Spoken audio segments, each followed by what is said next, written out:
Today I will be focusing on the Welsh poet Dylan Thomas.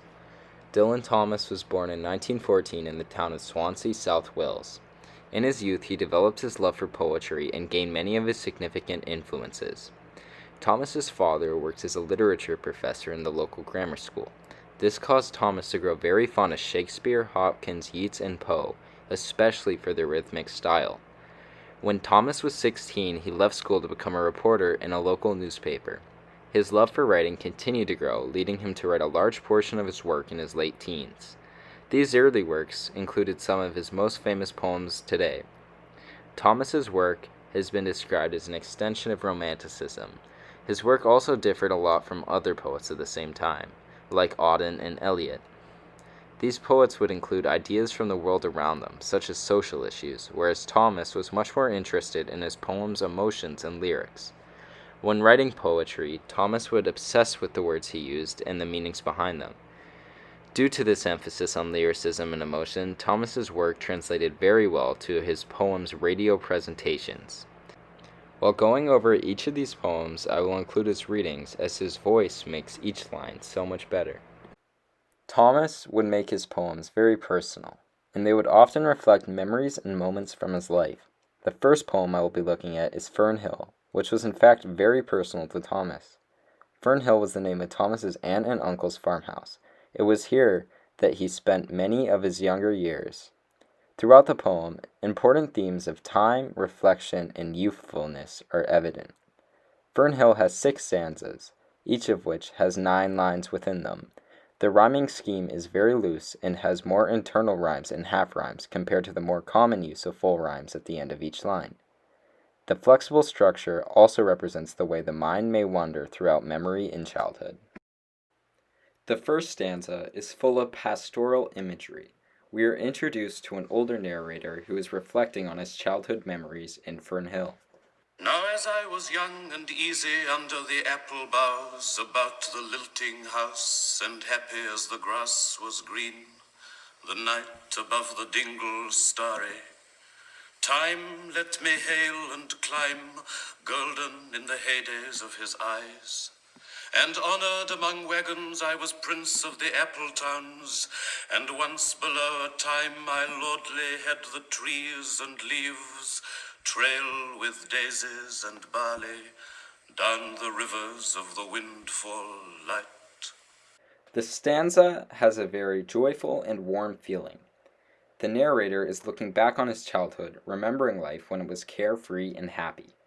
The color green is used to show youthfulness, like the line, happy as the grass was green. And the color gold is used to contrast the green and represent age. Green can describe spring and childhood, where gold means fall, a time right before winter, close to death. The poem presents the child as someone oblivious to what time holds. Instead, they are stuck in the moment without a care of what the future holds. The stanza also personifies time and describes it as some being possibly godlike. The narrator asks this being to let him hail and climb. The narrator also playfully refers to himself as a prince, echoing the same themes of playfulness and happiness. The second stanza is very similar to the first one. It maintains the themes of reflection, joy, and carefree youth. There are also once again references to God and contrasts between colors. And as I was green and carefree, famous among the barns about the happy yard, and singing as the farm was home, in the sun that is young once only, time let me play and be, golden in the mercy of his means. And green and golden I was huntsman and herdsman, the calves sang to my horn, the foxes on the hills barked clear and cold, and the Sabbath rang slowly in the pebbles of the holy streams. Once again, the speaker uses green to represent youth by saying he was green and carefree, which can easily mean young and carefree. He then personifies time again, asking for time to let him play and be. This is important because for the first time the speaker is acknowledging the inevitability of growing up. The speaker also references the Bible by saying the Sabbath rang slowly. The Sabbath was the last day of rest when God created the earth. This could draw parallels to the end of youth and the start of adulthood. Another Bible reference can be drawn from how Thomas structures the poem. With 6 stanzas, there can be a connection once again to the creation of earth. The earth was created in 6 days, with the final for rest. The final stanza signifies the last chapter in the reader's life before eternal rest. The third stanza represents a shift in the theme from the first 2 stanzas. Now joy is less present, and the green youthfulness is starting to turn dark. There are less references to the joyful memories and more references to the dark and night. All the sun long it was running, it was lovely, the hay fields high as the house, the tunes from the chimneys. It was air and playing, lovely and watery, and fire green as grass. And nightly under the simple stars, as I rode to sleep, the owls were bearing the farm away. All the moon long I heard, blessed among stables, the nightjars flying with the ricks, and the horses flashing into the dark. This stanza starts out somewhat similar to the 2 before it, referencing the sun and happier subjects like playing, but by the countless references to the night like owls and the moon, it is clear that the end is coming. The stanza's last line is very significant as it states, flashing into the dark, almost like time is racing to the end. The 4th stanza continues the new theme of regret and reflecting on innocence. This stanza also includes some more biblical references. And then to awake, and the farm like a wanderer white with the dew come back, the cock on his shoulder. It was all shining, it was Adam and maiden, the sky gathered again, and the sun grew round that very day. So it must have been after the birth of the simple light in the first spinning place, the spellbound horses walking warm out of the whinnying green stable onto the fields of praise. The farm is compared to the Garden of Eden by the narrator. He refers to this in the line, with the dew come back, the cock on his shoulder. It was all shining. It was Adam and maiden. Similar to Adam and Eve, the narrator will be sent out of this joyful and perfect place, not because of sin, but because of age and time. The 5th stanza continues the theme of reflection on innocence and regret. It reads, And honored among foxes and pheasants by the gay house, under the new-made clouds, and happy as the heart was long, in the sun born over and over, I ran my heedless ways. My wishes raced through the house-high hay, and nothing I cared at my sky-blue trades that time allows in all his tuneful turning, so few and such morning songs, before the children green and golden follow him out of grace. The reader continues to emphasize how time will always continue to pass. He does this in the line, the sun born over and over. He also starts to feel regret for how he treated his younger years. He says, I ran my heedless ways, my wishes raced through the house-high hay, and nothing I cared at my sky-blue trades that time allows. This again references how he wishes he spent more time appreciating his youth compared to letting it fly by. And to complete the poem, the final stanza reads, Nothing I cared in the lamb-white days that time would take me up to the swallow-thronged loft by the shadow of my hand in the moon that is always rising, nor that riding to sleep I should hear him fly with the high fields and wake to the farm forever fled from the childless land.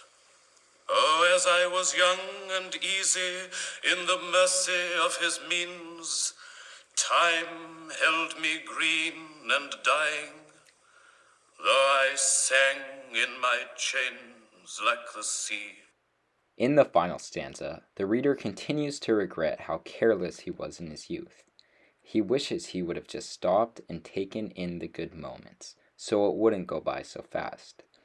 He believes that he was careless and unaware of his mortality. The rising of the moon instead of the sun further shows the fastly approaching death. He concludes the poem with important lines about being chained to death.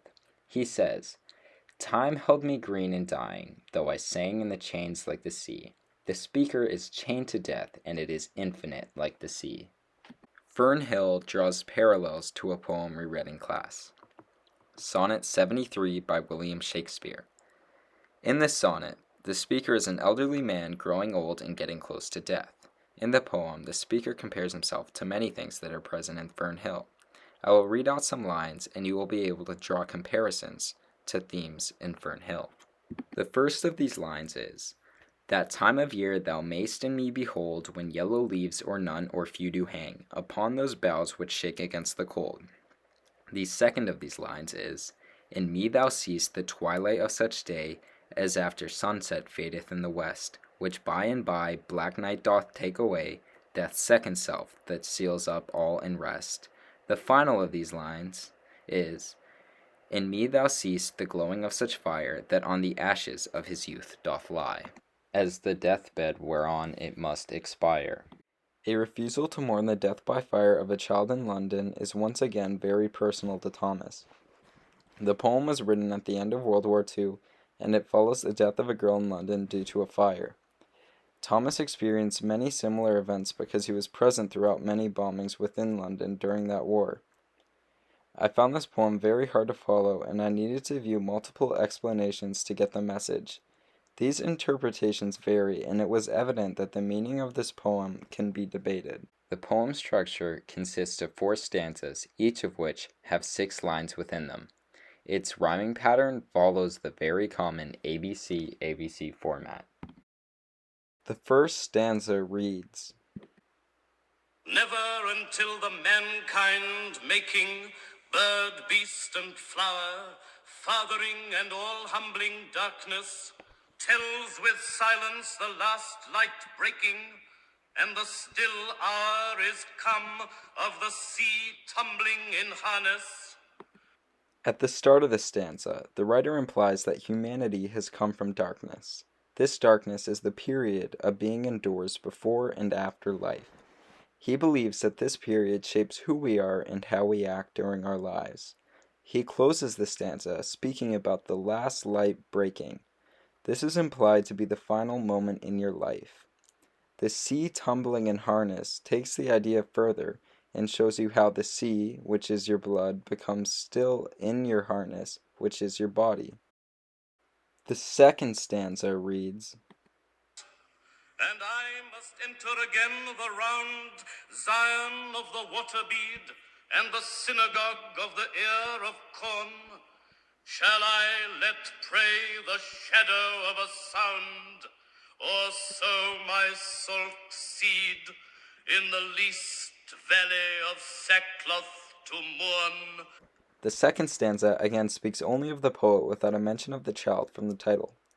The poet goes over how when he eventually dies, he must enter the water bead he came from. He also mentions that at this point he will enter the synagogue of the ear of the corn, meaning that once he passes, he will become one within the earth.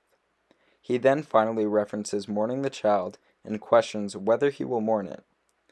He says, "Shall I let pray the shadow of a sound, which is to speak of the tragedy, or sow my salt seed in the least valley of the sackcloth to mourn, which is to cry and mourn the tragedy?" The third stanza reads, The majesty and burning of the child's death. I shall not murder the mankind of her going with a grave truth, nor blaspheme down the stations of the breath with any further elegy of innocence and youth. This stanza dives more into the actual death itself. It reveals that the narrator wants to mourn, but he refuses to do it. He reasons that he does not want to take away from the child's death and take away from the situation due to his emotions. He feels that it would be blasphemy to do so. The final stanza reads, Deep with the first dead lies London's daughter, robed in the long friends, the grains beyond age, the dark veins of her mother, secret by the unmourning water of the riding Thames. After the first death, there is no other. The final stanza is the writer's way of concluding his thoughts. Thomas refers to London's daughter, which is the girl, as being with the first dead. We can assume that the first dead are those who died with her during wartime in England. To finish the poem, the writer says, after the first death, there is no other. This is the writer's way of saying that all those who have died have returned to the afterlife.